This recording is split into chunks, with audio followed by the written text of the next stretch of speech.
el 68 y la larga transición. Crónica personal de medio siglo de Ángel Tristán Pimienta.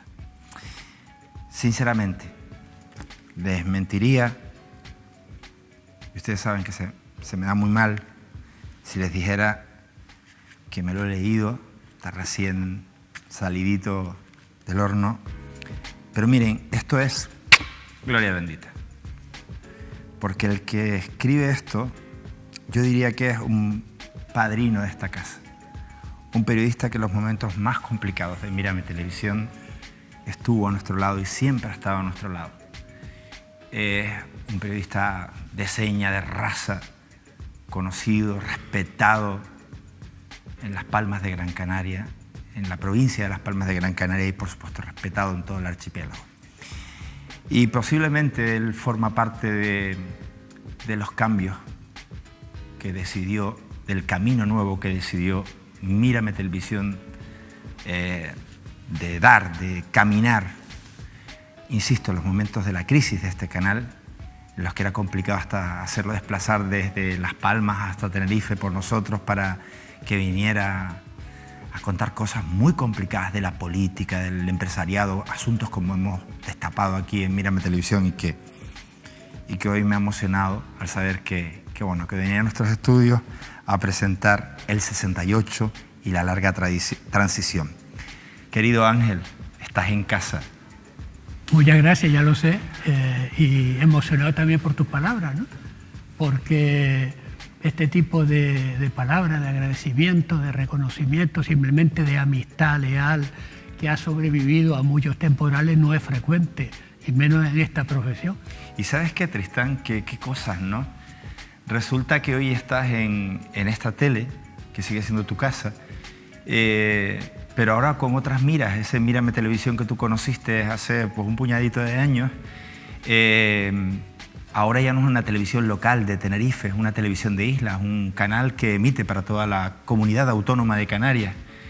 Y creo que el camino que emprendimos juntos de buscar la verdad, de contarla y de informar a la gente, que la gente sacara sus propias conclusiones, de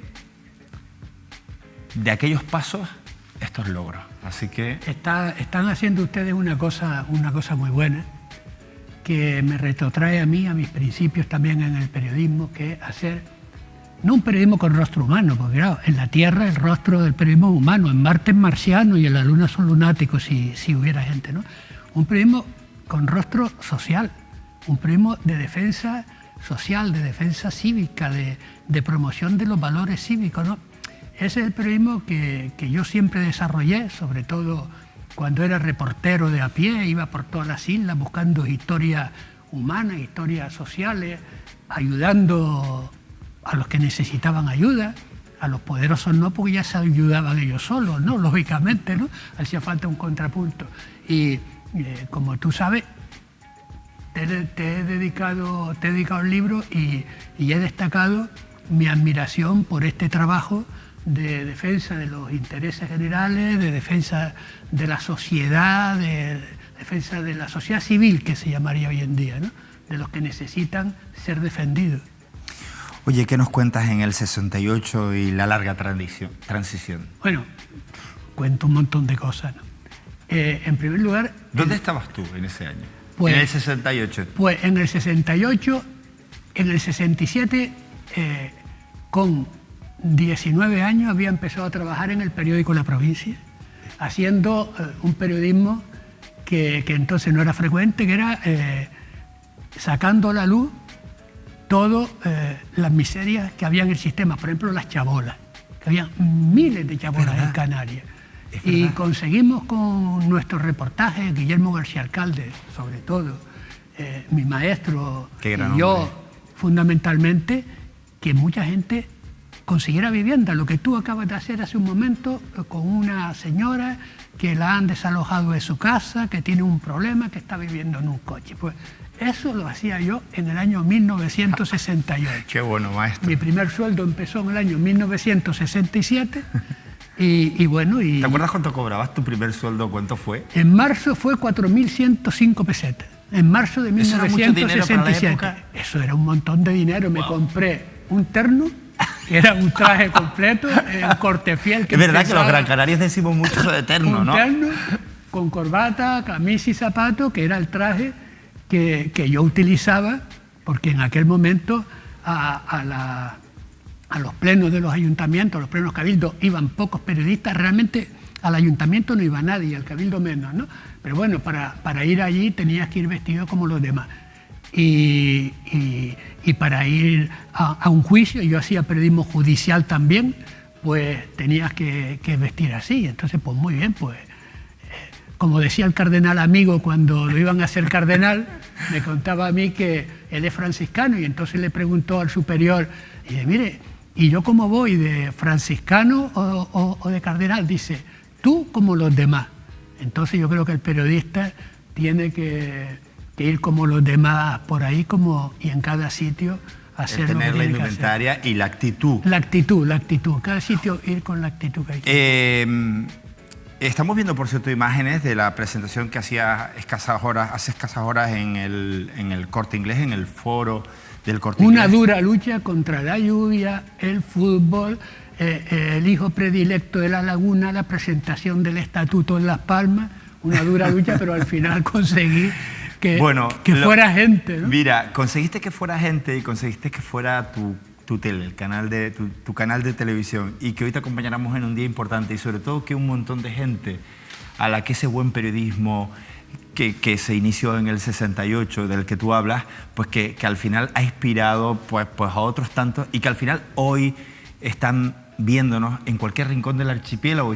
Yo quería decirte, Tristán, que estaba viendo las imágenes y te estaba diciendo, te iba a decir, carajo, mira, quiero transmitirte que no estás solo, que yo no podía estar, pero hoy estoy aquí contigo, y que hay mucha gente que hoy no ha podido estar, o que a lo mejor ignoraba hasta esta presentación, o que no conoce la labor, el trabajo desarrollado por Tristán Pimienta, pero están en sus casas, enganchados, viéndote por la tele para saber más de lo que... Antes me preguntaba por el motivo del libro, ¿no? Mucha gente me ha preguntado que por qué este libro lo hago ahora. Bueno, pues lo hago. ¿Es verdad? ¿Por qué lo has hecho ahora? Porque tengo 70 años y lo quiero hacer antes de que me entre Alzheimer. Digo, todo, claro, todo lo que yo sé lo tengo que transmitir. Y este libro es una reivindicación de un momento histórico en España, un momento en el que participó, es obra de toda la sociedad española. Todos los españoles participamos en aquel momento. Claro, hay mucha gente que dice, hombre, pero yo no estaba cuando se aprobó la Constitución, yo no la voté. Yo mucho me temo que en Estados Unidos no queda nadie de 1787 cuando se aprobó la Constitución de los Estados Unidos. Las constituciones se aprueban, se pueden ir cambiando mediante enmiendas, mediante adiciones, pero no se puede desmontar una constitución y un sistema político porque yo no estuve allí, porque tampoco estuvimos en la Primera Guerra Mundial. Y sin embargo, ¿quién va a cambiar la Primera Guerra Mundial? Permíteme que me salga fuera del 68. Estamos contando una realidad del 68, pero la cuentas aquí. No, pero... ahí arranco del 68 y termino en el mes de octubre del año pasado. Vale, pero ¿del 68 hasta el mes de octubre del año pasado? O sea, ¿lo narras aquí? 50 años. ¿Ah, sí? Pero mira, dime una cosa, Tristán. Ahora tú que has hablado de lo importante que era hacer aquel esfuerzo para que naciera una constitución que se puede modificar, se puede cambiar, estás en el momento, es el momento idóneo para hacerte esta pregunta. Hemos oído a partidos de un lado y también del otro lado decir que hay que modificar la Constitución.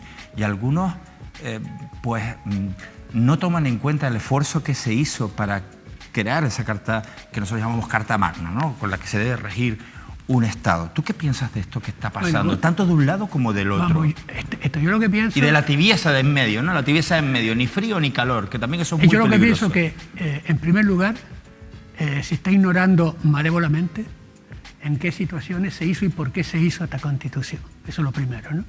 Entonces, dice, no, el régimen borbónico y tal, el régimen del 78, todo eso es una machangada, ¿no? Eso, ¿sí? Bueno, son movimientos populistas, como me decía yo un señor, y decía, hombre, es que aquí en España esto no es democrático porque no se hizo una constituyente como la de Venezuela o como la de Cuba. Digo, caramba, bueno, le dije otra palabra, pero aquí soy más educado, digo caramba. Digo, hombre, caramba, no compare usted se hizo lo que se hizo, fue totalmente democrático, hubo una constituyente, se eligieron a unos señores el 15 de J de 1977 para hacer una constitución. Eso se llama una constituyente, que fueron elegidos por todos los ciudadanos libremente. Y eso era democracia. Hicieron una constitución, se fueron y llegaron los nuevos para llevar adelante esa constitución. Claro, se han dicho una serie de cosas últimamente, ¿no? Dice, no, porque el rey es el heredero de Franco. Hombre, como dijo Felipe González y Santiago Carrillo, el día que se aprobó la Constitución, dice, el rey ya no es el heredero de Franco. En el momento en que el rey ha acatado la Constitución y lo hemos puesto nosotros, las Cortes Generales y el pueblo español, el rey ahora es el heredero de la Constitución, el heredero de los diputados que estamos aquí, de los diputados constituyentes. Y eso lo dijo Santiago Carrillo, secretario general del Partido Comunista. Y la pasionaria, que había venido del exilio, fue el sí más alto y rotundo que se pronunció en el hemiciclo de las Cortes, que lo destacaron todos los periódicos. Y quien defendió el artículo 155, que era el 147 en un principio, pero después en el Senado dividieron varios artículos y acabó en el 155, fue Jordi Soletura, secretario general del PSUC, del Partido Comunista Catalán, y Santiago Carrillo en el Pleno. Y todas esas cosas se están olvidando, como si el rey hubiera sido el que hizo la Constitución. Al rey le hicieron la Constitución. Pero Tristán, tú sabes que esos que dicen esas cosas saben todo lo que tú sabes. Entonces, ¿por qué actúan de esa manera? Intentando quitarle mérito a aquel momento como si eso no hubiera pasado. Si todo fuera tal como se cuenta, que no es verdad. Todos los movimientos radicales tienen el mismo procedimiento y entonces se valen de la desmemoria de la sociedad. Una de las cosas que yo mismo me he asombrado cuando me metí en la hemeroteca a mirar el año 1978, que es, digamos, el año de la parte central del libro. El libro tiene 3 partes y la parte central, la parte segunda del libro, es solo el año 1978. Todos en algún momento sabemos que en el 78 hubo atentados del M-Payá, pero pocos saben que hubo 70 y tantos atentados del M-Payá. Pero todo el mundo sabe que había una cumbre de la UA que quería la descolonización de Canarias y que vino aquí incluso el secretario general de la UA a hacer una inspección a ver si los canarios éramos negros. Y cuando se lo preguntó a Galván Bello y a Juan Rodríguez Doreste, oye, ¿y cuántos negros hay aquí en Tenerife? Los dos le contestaron lo mismo, usted sabrá que los ha traído. Porque no había negros, no hay negros, habían 8 que todo el mundo conocía y aquí habían 3. ¿Entiendes? Entonces, claro, eso coincidió con el M-Payá, coincidió con los atentados del Frente Polisario, con el secuestro y asesinato de los pesqueros artesanales canarios, coincidió con la Guerra Fría, la Unión Soviética detrás de Argelia, los no alineados.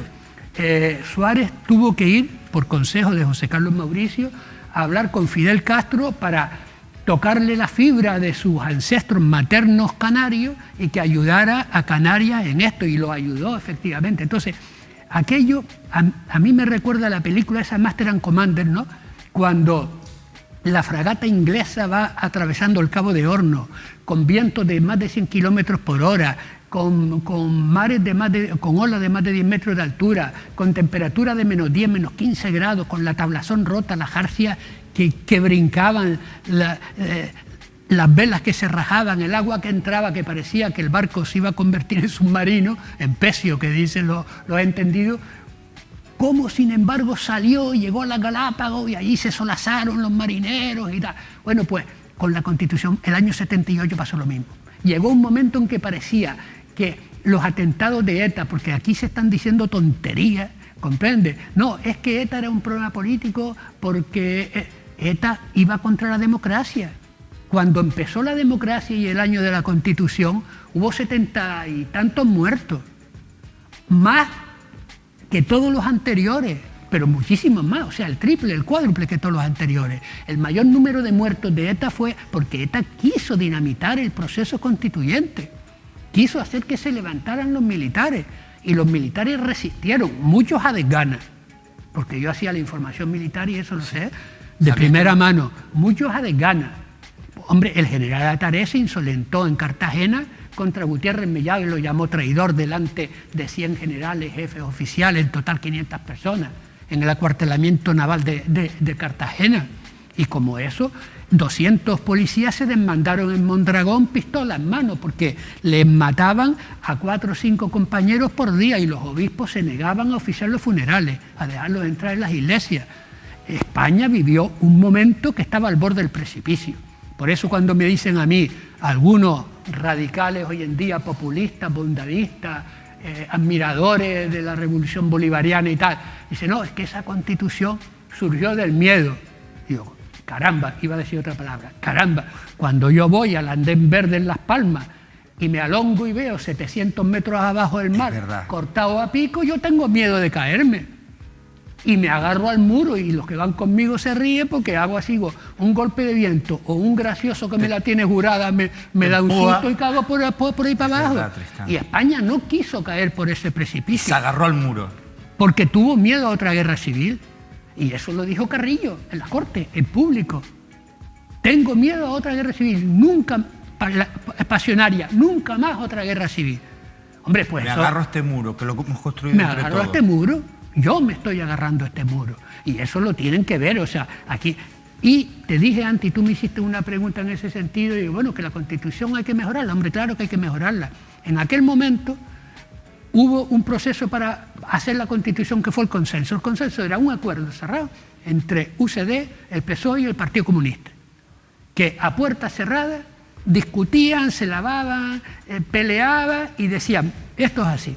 Entonces iban allí con el acuerdo tomado y ahí habían enmiendas, habían adiciones aceptadas por el consenso, por esa maquinaria UCD, PSOE, Partido Comunista, a la que se sumaron en depende qué artículo los otros grupos nacionalistas y tal. ¿Ven? Pero bueno, y después había una demostración de razón de Estado, por ejemplo, cuando el tema de Canarias, y estaba la cosa violentísima, porque si Canarias, la UA, hubiera aprobado el proceso de descolonización y lo hubiera mandado a Naciones Unidas, podría haber habido otra guerra civil, podría haber habido, y si no una guerra civil, otro golpe de Estado, un levantamiento de los militares. Todos los partidos políticos, todos, la UCD, el PSOE, el Partido Comunista, el Partido Popular, el Partido Nacionalista Vasco, Convergencia y Unión, la ORT, que no tenía representación parlamentaria, pero que era un partido, iban en aviones de la Fuerza Aérea del Ejército Español en misiones conjuntas por toda África y después representantes de esos partidos por todos los gobiernos europeos unidos defendiendo la españolidad de Canarias. Todos los partidos. A ver si eso no se puede hacer hoy con el tema catalán, con el tema vasco, con cualquier otro tema de esa importancia que hay por ahí. Se está actuando con una frivolidad, una irresponsabilidad y un egoísmo y una vanidad asombrosa. Maestro, ¿qué libro no has escrito y te gustaría escribir? Pues me gustaría escribir varios libros que no he escrito y estoy en ello. Uno es el de mis memorias periodísticas, ya en primera persona, periodísticas y políticas también, porque yo lo que no le puedo ocultar a la ciudadanía es que durante un breve lapsus de tiempo, desde el año 75 aproximadamente hasta el 81 y medio, estuve en UGT y en el Partido Socialista y ocupando, bueno, pues cargos de responsabilidad. Pues algún cargo de responsabilidad y que no seguí porque no quise, porque en un momento determinado consideré que ya había cumplido la misión, que era la misión de revoltosos sociales y tal, en la política. Qué honesto lo que estás diciendo. Sí, y entonces me dediqué a trabajar solo en el periodismo, porque el periodista no debe trabajar en un partido, excepto, que fue mi caso, y yo digo excepto porque me afecta a mí, porque a lo mejor otros que hoy en día no viven en una dictadura consideran que esa excepción no es tal excepción, pero yo creo que cuando se está en una dictadura, en ocasiones los periodistas deben comprometerse para luchar contra la dictadura, y contra la dictadura se lucha promoviendo la libertad, y eso solo se puede hacer porque no se ha inventado otra cosa hasta ahora mediante partidos políticos.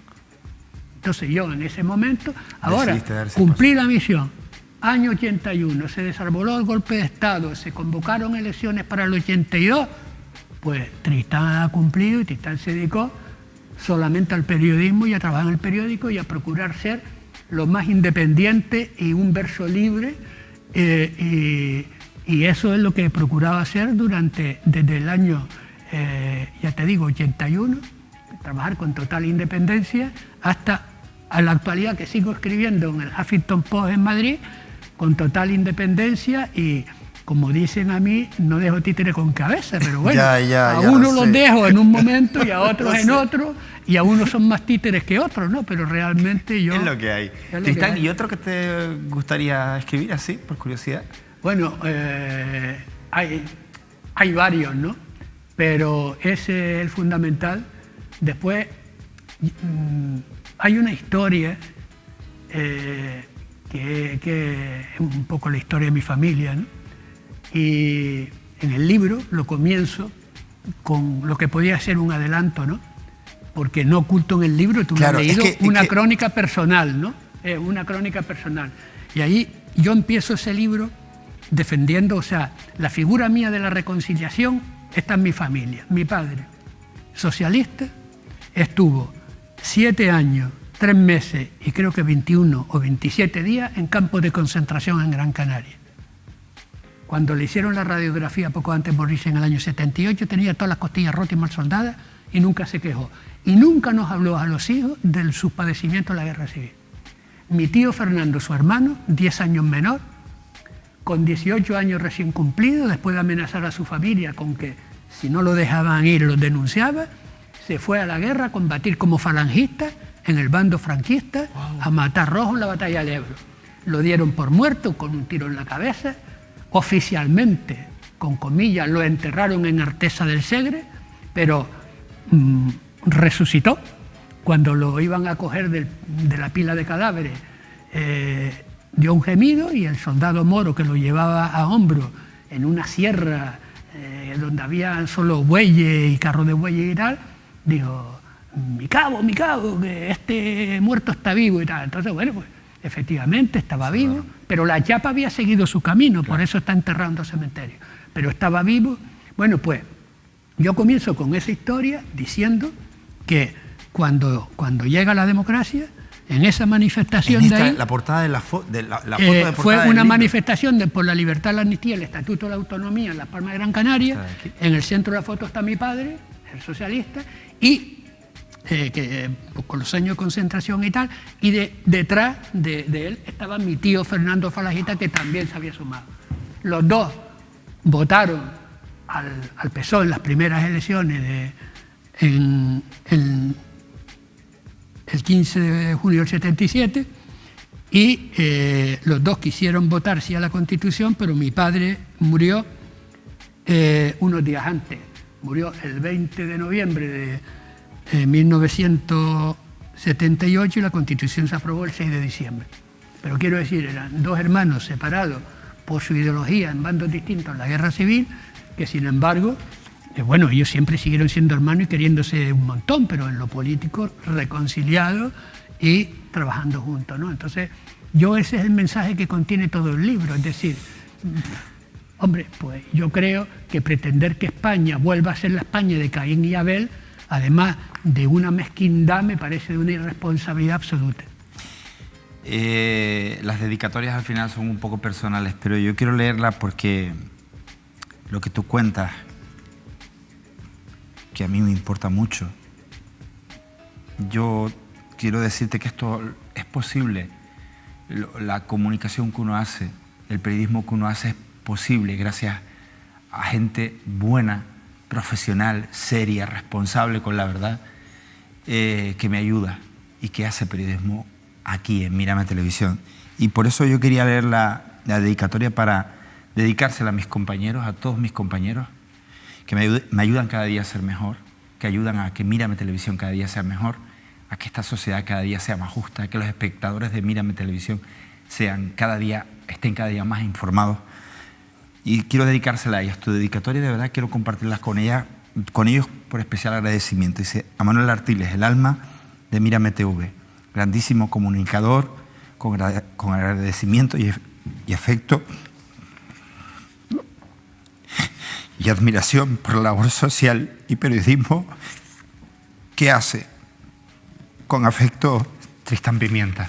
Tristán, que no dures muchos años, porque eres un hombre bueno y un gran periodista, carajo. Muchas gracias. O caramba, que era lo que tenía que haber dicho. Caramba. Te quiero mucho, maestro. Nos vamos a publicidad. Muchas gracias. Gracias a ti. Gracias.